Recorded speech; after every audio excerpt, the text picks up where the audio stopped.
اللهم صل وسلم على سيدنا محمد وعلى اله وصحبه اجمعين. يا صباح الفل وصباح الجمال وصباح الياسمين. يلا بينا ندلع عيالنا. هتدلعي بايه؟ فروح ادلعهم بشويه بتنجان.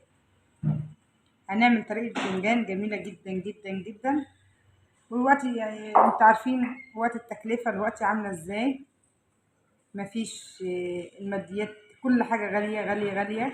معانا هو انا جايبه ب10 جنيه كيلو وربع، حطيتش غير بتنجانتين اتنين. معانا كيسين صلصه هنفضيهم مع بعض هنا. وبكده اهو فضينا كيسين الصلصه، ومعانا البهار والحاجه اللي احنا قلنا عليها اللي هما بصلتين، شويه بقدونس على شبت، هريسه شطه، فلفل اسمر، بهار مشكل، ملح، فلفل متقطع هننزل بيه هنا. طريقه سهله وبسيطه. عندنا هنا احنا عملنا القوطه في الكبه عشان ما تتهرسش معانا قوي. احنا ممكن كنا عملناها في الخلاط، لكن احنا مش عاوزينها مهروسه قوي. حطيت 4 قطيات، 4 طماطميات، هنقلبها تقليبه كويسه. وكده هنقلبها كويس قوي اهو. اكله سهله وبسيطه ومش مكلفه. هنحط لها شويه زيت كويسين، يعني زي 4 معالق او 5 معالق زيت معانا. نقلبها كويس قوي قوي.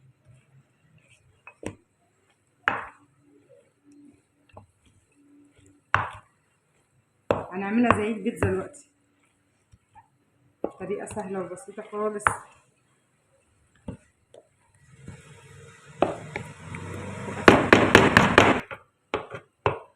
قلبناها كلها في بعضها اهي.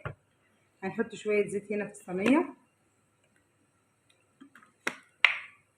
حاجه بس نعملها كده. هنفضي دي في الصينيه كده.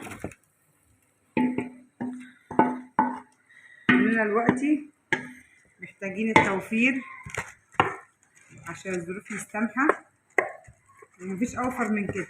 10 جنيه بتنجان، طبعا عندك قوطه في البيت، ب2 جنيه خضره. اكله سهله وبسيطه جدا جدا اهي. كان عندي شويه جبنه موتزاريلا، قلنا ندلع بقى البتنجان ده، هندلعه. عارفين يعني ايه هندلعه؟ هنحط له بقى جبنه موتزاريلا كده. بالله عليكم الوصفه بتاعتي لو عجبتكم عملتوها وعجبتكم متنسوش باللايك والشير. واللي ما دخلش يشترك في القناه بتاعتي يخش ويشترك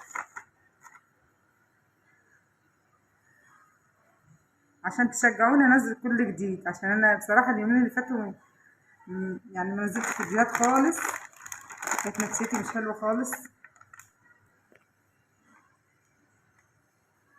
بصوا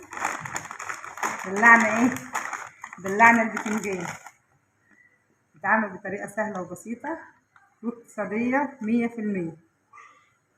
انا لو مش عندي الجبنه الموتزاريلا دي مش شرط يعني.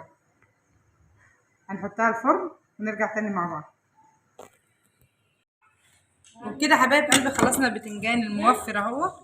توفير توفير توفير. احسبوها زي ما تحسبوها، احسبوها اقتصاديه، احسبوها اي حاجه. بصوا تحس انتوا بتاكلوا لحمه فيه. بصوا الجمال، حاجه جميله جدا، طعمه خرافه، اكنك بتاكل لحمه بجبنه موتزاريلا بس. عاوزين الشير والسبسكرايب لاكل الفرح. باي باي.